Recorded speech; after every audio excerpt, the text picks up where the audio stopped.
Good morning. നമ്മുടെ second സെമ്മിൻ്റെ accounts ക്ലാസ്സാണ് തുടങ്ങാൻ പോകുന്നത്. അതിൽ വരുന്ന first chapter single entry system of accounting. Okay, അപ്പോൾ നമുക്കറിയാം അക്കൗണ്ട്സ് നിങ്ങൾ പ്ലസ് ടുവിലൊക്കെ പഠിച്ചതാണ്. It is not necessary to a small business to maintain books of accounts under double entry system. നമ്മൾ ചെറിയ ഷോപ്പുകാരൊക്കെ ഇപ്പം ഡെബിറ്റ് ക്രെഡിറ്റ് എന്നൊക്കെ പറഞ്ഞുകൊണ്ട് ഡബിൾ എൻട്രി സിസ്റ്റത്തിലാണോ ഫോളോ ചെയ്യുന്നത്? അല്ല. They are usually happy with the minimum information. അതായത് ആർക്കൊക്കെ കൊടുക്കാനുണ്ട്, ആരുടെ നിന്നൊക്കെ കിട്ടാനുണ്ട്, അത്ര മാത്രമേ അവർ എഴുതുള്ളൂ. മനസ്സിലായല്ലോ. So thus they are adopting a different method which is known as a single entry system of accounting. അപ്പം ആ സ്മോൾ ബിസിനസ്മാൻ അവർ മെയിൻറ്റെയിൻ ചെയ്യുന്ന ഒരു അക്കൗണ്ടിങ് സിസ്റ്റമാണ് single entry system of accounting എന്ന് പറയുന്നത്. മനസ്സിലായല്ലോ. So this method is adopted by small traders, especially sole traders, who prefer to maintain personal accounts and other accounts. അതായത് അതേ ഓൺലി മെയിൻറ്റെയിൻ, ഞാൻ പറഞ്ഞല്ലോ ആരൊക്കെയാണ് ക്രെഡിറ്റേഴ്സ്, ഡെറ്റേഴ്സ്, ആർക്കൊക്കെ കൊടുക്കാനുണ്ട് കിട്ടാനുണ്ട് അതറിഞ്ഞാൽ മാത്രം മതി. Other accounts are not taken into account. So this system is not systematic. അതൊരു അൺസയൻറ്റിഫിക് ആണെന്ന് പറയാം. നമ്മൾ അക്കൗണ്ട്സ് ഒക്കെ പഠിച്ചു കഴിഞ്ഞിട്ട് ഇങ്ങനെ ഒരു സിസ്റ്റത്തിൻ്റെ ആവശ്യമുണ്ടോ എന്ന് നിങ്ങൾ ചോദിച്ചേക്കാം. So no defined rules and procedures are adopted. So they are flexible according to the needs of the business. മനസ്സിലായല്ലോ. അവിടെ ഇന്ന രീതിയിൽ ഇതാക്കണം അങ്ങനെയൊന്നും പറയുന്നില്ല. It is flexible to the needs of the business. So the transaction of the business are mixed in cash books with personal transactions. So this system lacks uniformity since they differ from one business to another business എന്നാണ് പറയുന്നത്. അതായത് ഇവിടെ ഈ ഒരു accounting സിസ്റ്റത്തിൽ യാതൊരു uniformity ഇല്ല. അതായത് ഒരു ബിസിനസ്സുകാരൻ ഒരു രീതിയിലാണ് അക്കൗണ്ട്സ് ചെയ്യുന്നതെങ്കിൽ വേറെ ആൾക്കാർ വേറെ രീതിയിലായിരിക്കും. മനസ്സിലായല്ലോ. So this method is also known as incomplete accounting system. അതായത് മൊത്തമായിട്ടൊന്നും ചെയ്യുന്നില്ലല്ലോ, only personal accounts are maintain. അപ്പോൾ ഇതിനെ നമ്മൾ എന്തെന്ന് പറയാറുണ്ട്? ഇൻകംപ്ലീറ്റ് ബുക്സ് ഓഫ് അക്കൗണ്ട്സ് എന്ന് പറയാം. An accounting system which is not based on double entry system is known as single entry system of accounting. അപ്പോൾ നിങ്ങളടുത്ത് ചോദിക്കും what you mean by single entry system of account. അപ്പോൾ single entry സിസ്റ്റത്തിൻ്റെ പ്രത്യേകത ഇതാണ്. ഇവിടെ it is an accounting system which is not based on double entry system. Double entry നിങ്ങൾക്കറിയാം, every transaction has a dual aspect, അതായത് debit aspect and credit aspect ഒക്കെ നിങ്ങൾ പഠിച്ചതാണ്. പക്ഷേ ഈ സിംഗിൾ എൻട്രി സിസ്റ്റത്തിൽ ഏത് ഫോളോ ചെയ്യുന്നില്ല? Double entry system of book keeping is not followed. So such system maintains only personal accounts and cash book. അപ്പോൾ സിംഗിൾ എൻട്രി സിസ്റ്റം ഓഫ് ബുക്ക് കീപ്പിങ്ങിൽ നമ്മൾ എന്താ ചെയ്യുന്നത്? Such business maintains only personal accounts and cash book. Okay, ഇനി expenses and incomes are reflected in the cash book, whereas personal accounts reflect the position of debtors and credit. അപ്പോൾ cash ബുക്കും പേഴ്സണൽ അക്കൗണ്ടും ആണെന്ന് പറഞ്ഞല്ലോ. അപ്പോൾ ക്യാഷ് ബുക്കിൽ എന്താ കാണിക്കുക വെച്ചാൽ എല്ലാ റെസീപ്റ്റ്സും പേയ്മെൻറ്റ്സും കാണിക്കും. അതേപോലെ ഇതിൻ്റെ അകത്ത് പേഴ്സണൽ അക്കൗണ്ട്സ് എന്ന് പറഞ്ഞാൽ ഡെറ്റേഴ്സ് അക്കൗണ്ടും ക്രെഡിറ്റേഴ്സ് അക്കൗണ്ടും, ആരുടെ നിന്നൊക്കെ കിട്ടാനുണ്ട് ആർക്കൊക്കെ കൊടുക്കാനുണ്ട് എന്നുള്ളത് കാണിക്കുന്ന അക്കൗണ്ട്സ് ആണ്. Okay, so it usually follows cash basis of accounting. അതായത് സിംഗിൾ എൻട്രിയിൽ രണ്ട് തരത്തിലുണ്ട്, അക്രൂവൽ ബേസിസും ക്യാഷ് ബേസിസും ഉണ്ട്. അപ്പോൾ നമ്മൾ സിംഗിൾ എൻട്രിയിൽ ഏതാ ഫോളോ ചെയ്യുന്നത്? Cash basis of account. Okay, നമ്മൾ നോക്കാൻ പോകുന്നത് what are the features of single entry system എന്നുള്ളതാണ്. അപ്പോൾ ഫീച്ചേഴ്സ് നോക്കുന്ന സമയത്ത് നമ്മളിപ്പോൾ പഠിച്ചു കഴിഞ്ഞ് ആരാണ്, which type of business organisations follow this method? Small business organization. So it is maintained by small business organizations.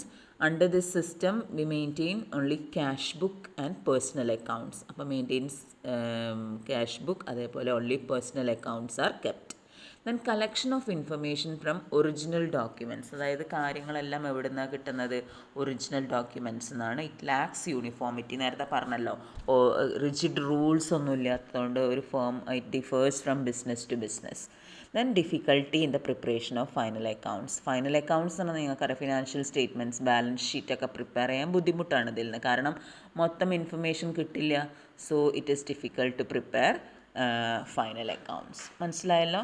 അപ്പോൾ ഇവിടുത്തെ പ്രത്യേകതകൾ അതൊക്കെയാണ്. It does not follow strict double entry system, it is incomplete, inaccurate, unscientific, unsatisfactory and unreliable system of bookkeeping, and it does not provide complete picture of each and every transaction. That is why this method is also known as defective double entry system. Defective. Okay. Then here we maintains only personal accounts and cash accounts. നേരത്തെ പറഞ്ഞ അതായത് that means it avoids real accounts and nominal accounts. Real accounts എന്ന് പറഞ്ഞാൽ എന്താ? Asset account. Nominal account എന്ന് പറഞ്ഞാൽ income and expenses. Okay. And this system differs from firm to firm. It is flexible and it is suitable to small concerns only. ഇനി നമ്മൾ നോക്കാൻ പോകുന്നത് what are the difference between single entry system and double entry system എന്നാണ്. അതായത് ഈ രണ്ടിലും double എൻട്രിയിൽ ഞാൻ പറഞ്ഞു കഴിഞ്ഞ് ഓരോ ട്രാൻസാക്ഷൻ, ഇപ്പോൾ പർച്ചേസസ് എടുത്ത് കഴിഞ്ഞിട്ടുണ്ടെങ്കിൽ നമ്മൾ ജേണൽ എൻട്രി ഇങ്ങനെയാണ് എഴുതുക: purchases account at to cash. അവിടെ ഒരു ഡെബിറ്റ് ആസ്പെക്റ്റ് ഉണ്ട്, ഒരു ക്രെഡിറ്റ് ആസ്പെക്റ്റ് ഉണ്ട്. നേരെ മറിച്ചിട്ട് സിംഗിൾ എൻട്രിയിൽ അങ്ങനെയൊന്നും നോക്കുന്നില്ല. Only one aspect of transaction is recorded. Okay. അപ്പം ഫസ്റ്റ് ഡിഫറൻസ് അതാണ് വരിക. ഡബിൾ എൻട്രിയിൽ എങ്ങനെയാണ് വരുന്നത്? Both debit and credit aspect of all transactions are recorded. Single എൻട്രിയിൽ എന്താണ്? It is a mixture of double entry, one entry and no entry. Then under single entry system we maintain subsidiary books. Various subsidiary books are maintained. പക്ഷേ single entry സിസ്റ്റത്തിൽ എന്തില്ല? No subsidiary books except cash book is maintain. Then under double entry system, ledger contains personal, real and nominal accounts. അതായത് double entry സിസ്റ്റത്തിൽ നമ്മൾ 3 തരത്തിലുള്ള അക്കൗണ്ട്സാണ് ചെയ്യുക. Real accounts ഉണ്ടാവും, asset account എന്ന് പറയും.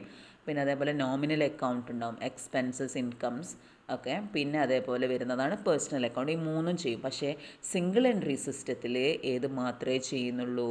Personal accounts only are maintain. അതായത് ledger എന്ന് പറഞ്ഞിട്ടുണ്ട്, ledger contains only personal accounts. Then under double entry system we can easily prepare balance sheet. അതായത് preparation of trial balance is possible. Trial balance കിട്ടിക്കഴിഞ്ഞാൽ automatically balance ഷീറ്റും prepare ചെയ്യാൻ പറ്റും. പക്ഷേ single എൻട്രിയിൽ preparation of trial balance is not possible. Then under double entry system, trial balance, profit and loss account and balance sheet are prepared in a scientific manner. നിങ്ങൾ പഠിച്ചിട്ടുണ്ട് +2 എങ്ങനെയാണ് ഓരോരുത്തരുടെയും financial statements prepare ചെയ്യുക എന്നുള്ളത്. പക്ഷേ single entry സിസ്റ്റത്തിൽ only rough estimates of profit or loss statement of affairs is made. Okay. അപ്പോൾ അവിടെ സയൻറ്റിഫിക് വേയിൽ നമുക്ക് എന്ത് ചെയ്യാൻ പറ്റില്ല? ഫൈനൽ അക്കൗണ്ട്സ്, അതായത് ട്രയൽ ബാലൻസ് ആയാലും ബാലൻസ് ഷീറ്റും പ്രോഫിറ്റ് ആൻഡ് ലോസ് അക്കൗണ്ടൊന്നും പ്രിപ്പയർ ചെയ്യാൻ പറ്റില്ല സിംഗിൾ എൻട്രി സിസ്റ്റത്തിൽ. അപ്പോൾ ഇതൊക്കെയാണ് നിങ്ങൾ ഡിഫറൻസസ് ചോദിച്ചാൽ എഴുതേണ്ടത്. ഓക്കെ. ഇനി നമ്മൾ നോക്കാൻ പോകുന്നത് what are the advantages and disadvantages of single entry system എന്നുള്ളത്. അപ്പോൾ single entry system has certain advantages over double entry system. ഏതൊക്കെയാണ് നോക്കാം. First one, quick and easy to maintain. അതായത് പെട്ടെന്ന് നമുക്ക് ചെയ്യാൻ പറ്റും. അതായത് നമ്മളത്ര സയൻറ്റിഫിക് വേലൊന്നുമല്ലല്ലോ ചെയ്യുന്നത്. So it is simple method of accounting എന്ന് പറയാം. Then second advantages, it does not require employing a qualified accountant. അതായത് ഈ സിംഗിൾ എൻട്രി സിസ്റ്റത്തിൽ ഇപ്പം അക്കൗണ്ട്സ് പഠിച്ച ആൾ വേണമെന്നോ അക്കൗണ്ട്സിൽ വിവരമുള്ള ആൾ വേണമെന്നുള്ള യാതൊരു നിർബന്ധവും ഇല്ല. കാരണം ആർക്ക് വേണമെങ്കിലും എഴുതി വെക്കാം എത്രയാണ് ഡെറ്റേഴ്സ് ലെഡ്ജർ, ക്രെഡിറ്റേഴ്സ് എമൗണ്ട്, അത് മാത്രമല്ലേ ഉള്ളൂ എഴുതുന്നത്. അതേമാതിരി ഒരു ക്യാഷ് ബുക്ക്, അതിപ്പോൾ പറഞ്ഞു കൊടുത്തു കഴിഞ്ഞാൽ ആർക്കും എഴുതാവുന്നതേ ഉള്ളൂ. Then another advantage is extremely useful for small business organizations. അതായത് it is suitable for small enterprises. Then it is economical എന്ന് പറയാം. എക്കണോമിക്കൽ എന്ന് പറഞ്ഞാൽ എന്താ വെച്ചാൽ ലെസ് കോസ്റ്റ്ലി ആണ്. കാരണം അക്കൗണ്ടൻറ്റിനെ വെക്കണ്ട, അതിൻ്റെ കാശ് പോവണ്ട, പിന്നെ കുറേ രജിസ്റ്റേഴ്സിൻ്റെ ഒന്നും ആവശ്യമില്ല. So it is less costly and economical and it is highly flexible. Okay. Disadvantages അല്ലെങ്കിൽ ലിമിറ്റേഷൻസ് നോക്കുകയാണെങ്കിൽ, first one, it is incomplete, unscientific and unsystematic എന്ന് പറയാം. അപ്പോൾ trial balance cannot be prepared. നമ്മൾ പഠിച്ചു കഴിഞ്ഞാൽ, അതായത് ഫുൾ ഇൻഫർമേഷൻ ഒന്നും ഇല്ലാണ്ട് എങ്ങനെ ട്രയൽ ബാലൻസ് ഉണ്ടാക്കാനാണ്? അപ്പോൾ സിംഗിൾ എൻട്രിയിൽ ട്രയൽ ബാലൻസ് പ്രിപ്പയർ ചെയ്യാൻ പറ്റില്ല. and arithmetical accuracy cannot be guaranteed, incomplete and unrealistic result of trading, not possible to prepare balance sheet, നേരത്തെ പറഞ്ഞു കഴിഞ്ഞതാണ്. then it is difficult to detect errors and fraud, എന്തെങ്കിലും തെറ്റുകളൊക്കെ ഉണ്ടെങ്കിൽ നമുക്ക് കണ്ടുപിടിക്കാനൊക്കെ ബുദ്ധിമുട്ടാണ്. then improper valuation of assets and liabilities, ഒന്നും ചെയ്തിരിക്കുന്നത് അത്ര proper വേലൊന്നുമല്ല. then chance for mixing business and personal transactions of owners, അതായത് ബിസിനസ്സിൻ്റെതായിട്ട് തന്നെ കാണണം എന്നൊക്കെയാണ് നമ്മൾ പഠിച്ചത്. It is treated as A separate entity എന്നൊക്കെ നമുക്കറിയാം. പക്ഷേ ഇവിടെ എന്താണ് ചാൻസ് ഉണ്ട് പേഴ്സണലും ബിസിനസ്സുമായിട്ട് മിക്സ് ചെയ്യാനുള്ള. then external agencies cannot use financial information, അതായത് അത്ര കറക്റ്റ് ആക്യുറേറ്റ് അല്ലാത്തത് കൊണ്ട് എക്സ്റ്റേണൽ ഏജൻസീസിനൊന്നും ഈ ഇൻഫർമേഷൻസ് യൂസ് ചെയ്യാൻ പറ്റത്തില്ല. ഓക്കെ, അപ്പോൾ ഇനി നമ്മൾ നോക്കാൻ പോകുന്നത് what are the different types of single entry system എന്നുള്ളതാണ്. മെയിൻലി ദർ ആർ 3 ടൈപ്സ്, അതായത് pure single entry system, simple single entry system, quasi single entry system. Okay, അതിൽ വരുന്നത് ഈ പ്യുവർ സിംഗിൾ എൻട്രി സിസ്റ്റം എന്ന് പറഞ്ഞാൽ no subsidiary books are maintained, only personal accounts of debtors and creditors are maintained. അതിനെയാണ് pure single entry system എന്ന് പറയാം. രണ്ടാമത്തത് simple single entry സിസ്റ്റമാണ്. ഇവിടെ ഏതും കൂടെ ഉണ്ടാവും, ക്യാഷ് ബുക്കും കൂടെ പ്രിപ്പയർ ചെയ്യും. Cash book and personal accounts of debtors and creditors are maintain, വേറെ ഒരു സബ്സിഡിയറി ബുക്സും ഉണ്ടാവില്ല.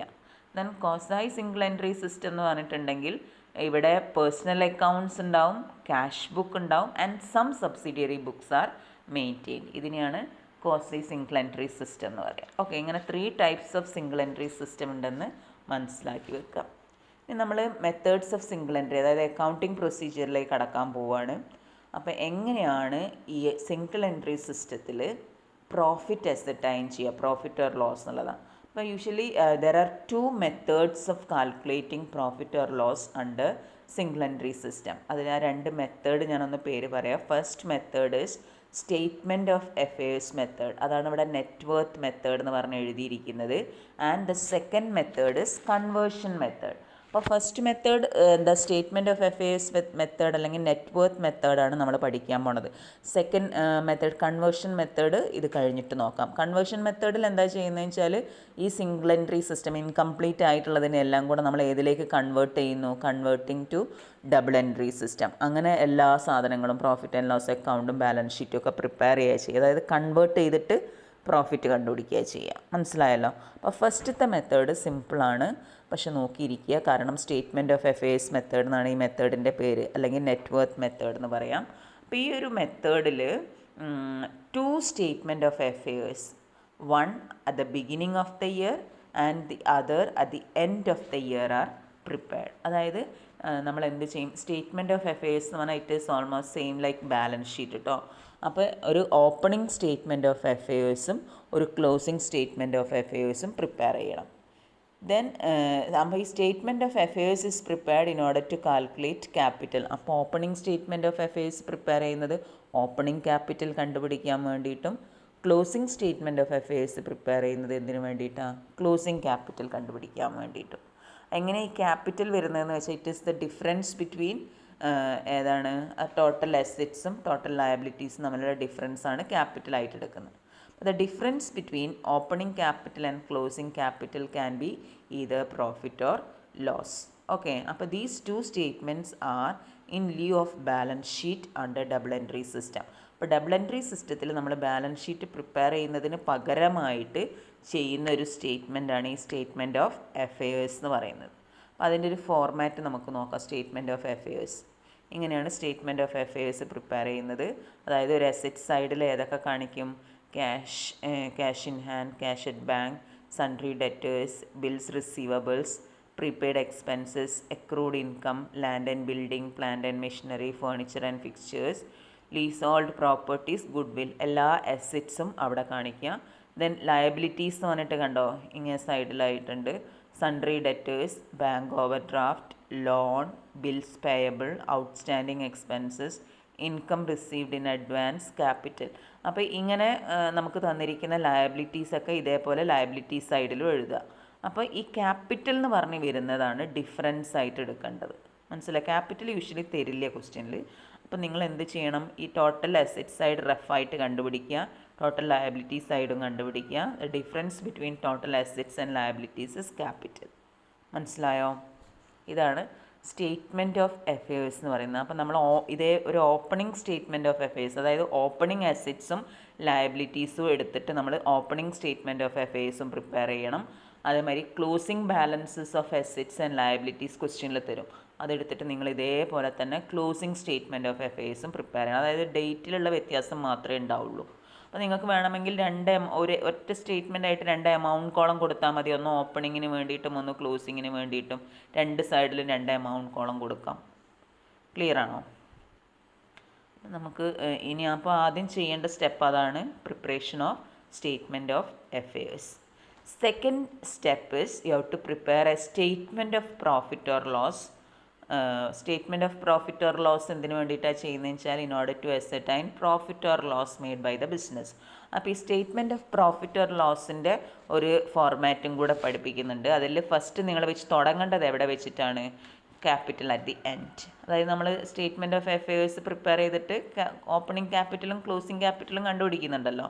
അപ്പോൾ തുടങ്ങേണ്ടത് ക്യാപിറ്റൽ അറ്റ് ദി എൻഡ് വെച്ചിട്ട്.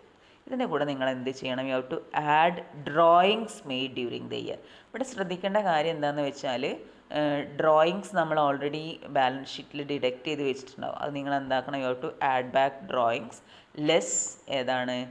Capital at the beginning and additional capital introduced. ചിലപ്പോൾ അഡീഷണൽ ക്യാപിറ്റൽ തരികയാണെങ്കിൽ അതും മൈനസ് ചെയ്യുക വേണ്ടത്. അത് ചെയ്യുന്ന സമയത്ത് you will get profit or loss for the year.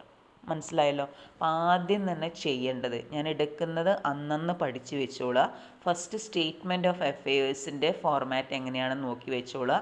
അതേപോലെ ഈ സ്റ്റേറ്റ്മെൻറ്റ് ഓഫ് പ്രോഫിറ്റ് ഓർ ലോസിൽ ഒന്നുമില്ല. സ്റ്റാർട്ട് ചെയ്യേണ്ടത് ക്ലോസിംഗ് ക്യാപിറ്റൽ വെച്ചിട്ട് ആഡ് ഡ്രോയിങ്സ് ലെസ് ഏതാണ്? Additional capital introduced and opening capital. ഇത്രയും ചെയ്ത് കഴിഞ്ഞാൽ you will get profit or loss. ഇത്ര മാത്രമേ ചെയ്യാനുള്ളൂ. ചിലപ്പോൾ എസ് ആയിട്ട് വരുന്ന ക്വസ്റ്റ്യൻ ആണ്. ചിലപ്പോൾ ഇത് മാത്രം തന്നിട്ട് ചെറിയ ക്വസ്റ്റ്യൻ തന്നിങ്ങാണ്ട് 5 മാർക്കിനൊക്കെ എഴുതാൻ പറയും. മനസ്സിലായോ? അപ്പോൾ ശരിക്കും പഠിച്ച് വെച്ചോളുക. നിങ്ങളെ ക്ലാസ് തുടങ്ങുന്ന സമയത്ത് ഞാൻ ഓരോരുത്തരെ കൊണ്ട് ചെയ്യിപ്പിക്കും. നമുക്ക് നോക്കാം. ഫസ്റ്റത്തെ ക്വസ്റ്റ്യൻ ഇതാണ്. Calculate capital at the beginning of the year. നിങ്ങളോട് പറഞ്ഞിരിക്കുന്നത് ഓപ്പണിംഗ് ക്യാപിറ്റൽ കാണാൻ വേണ്ടിയിട്ടാണ്. അപ്പോൾ capital at the end of the year is given. Drawings തന്നിട്ടുണ്ട്, capital introduce during the year and profit of the year. ഇത്രയും items തന്നിട്ട് you are asked to calculate opening capital. അപ്പോൾ ഈ ഓപ്പണിംഗ് ക്യാപിറ്റൽ കാണുന്ന സമയത്ത് നമ്മൾ എന്താണ് ചെയ്യേണ്ടത് എന്നുള്ളതാണ്. അപ്പോൾ ഇതിൽ ഓപ്പണിംഗ് ക്യാപിറ്റൽ കാണുക എന്ന് പറഞ്ഞാൽ നമുക്കറിയാം, ഈ ഓപ്പണിംഗ് ക്യാപിറ്റൽ കാണാൻ സ്റ്റേറ്റ്മെൻറ്റ് ഓഫ് അഫയേഴ്സ് വെച്ച് ചെയ്യാൻ പറ്റില്ലേ? കാരണം ബാക്കി അസറ്റ്സ് ഒന്നും തന്നിട്ടില്ലേ. നമുക്ക് തന്നിരിക്കുന്നത് എന്തൊക്കെയാണ്? പ്രോഫിറ്റ് തന്നിട്ടുണ്ട്, പിന്നെന്താണ് ഡ്രോയിങ്സ്, ക്ലോസിംഗ് ക്യാപിറ്റൽ, ഇതൊക്കെയാണ് തന്നിരിക്കുന്നത്. Capital introduce during the year എന്ന് പറഞ്ഞാൽ അഡീഷണൽ ക്യാപിറ്റലാണ്. അപ്പോൾ ഈ സാധനങ്ങൾ വെച്ചും കൊണ്ട് നമുക്ക് ഓപ്പണിംഗ് ക്യാപിറ്റൽ കണ്ടുപിടിക്കണമെങ്കിൽ ഏതിൽ സബ്സ്റ്റിറ്റ്യൂട്ട് ചെയ്യാനേ പറ്റുള്ളൂ? Statement of profit and loss എടുക്കുക. അപ്പോൾ സ്റ്റേറ്റ്മെൻറ്റ് ഓഫ് പ്രോഫിറ്റ് ആൻഡ് ലോസിൻ്റെ ഫോർമാറ്റ് ഓർത്തിരിക്കുക. അതിൽ നിങ്ങൾ തന്നിരിക്കുന്ന വാല്യൂസൊക്കെ സബ്സ്റ്റിറ്റ്യൂട്ട് ചെയ്തിട്ടുണ്ടെങ്കിൽ എവിടെയാണോ ഓപ്പണിംഗ് ക്യാപിറ്റൽ എങ്ങനെ എടുക്കുക? അപ്പോൾ സ്റ്റാർട്ട് ചെയ്യേണ്ടത് ക്ലോസിംഗ് ക്യാപിറ്റൽ വെച്ചിട്ട്. അതായത് നേരത്തെ ഞാൻ പഠിപ്പിച്ചെന്ന ഫോർമാറ്റ് തുടങ്ങുന്നത് ക്ലോസിംഗ് ക്യാപിറ്റൽ വെച്ചിട്ടാണ്. Add drawings less capital introduced, അതായത് അഡീഷണൽ ക്യാപിറ്റൽ. പിന്നെ പ്രോഫിറ്റാണ്, അത് ലെസ് ചെയ്ത് കഴിഞ്ഞാൽ നിങ്ങൾക്ക് പ്രോഫിറ്റ് കിട്ടും. പക്ഷേ പ്രോഫിറ്റ് ഈ ക്വസ്റ്റ്യനിൽ തന്നതുകൊണ്ട് ആ പ്രോഫിറ്റും കൂടെ ലെസ് ചെയ്താൽ U will get opening capital. മനസ്സിലായോ? ഇനി വേറെ രണ്ടാമത്തെ ഒരു ക്വസ്റ്റ്യൻ നോക്കാം. Ganesh who keeps his books on single entry tells you that his capital on 31st December 95 is 37,400. Then his capital on 1st Jan 38,400. ഈ ക്വസ്റ്റ്യനിൽ നിങ്ങൾക്ക് ഓപ്പണിംഗ് ക്യാപിറ്റലും ക്ലോസിംഗ് ക്യാപിറ്റലും തന്നിട്ടുണ്ട്. ക്ലോസിംഗ് ക്യാപിറ്റൽ എന്ന് പറയുന്നത് എത്രയാണ്? 37,400ഉം ഓപ്പണിംഗ് ക്യാപിറ്റൽ 38,400ഉം. He further informs you that during the year he withdrew for his household purposes 16,840. അതായത് ഡ്രോയിങ്സ് എന്ന് പറയുന്നത് എത്രയാണ്? 16,840.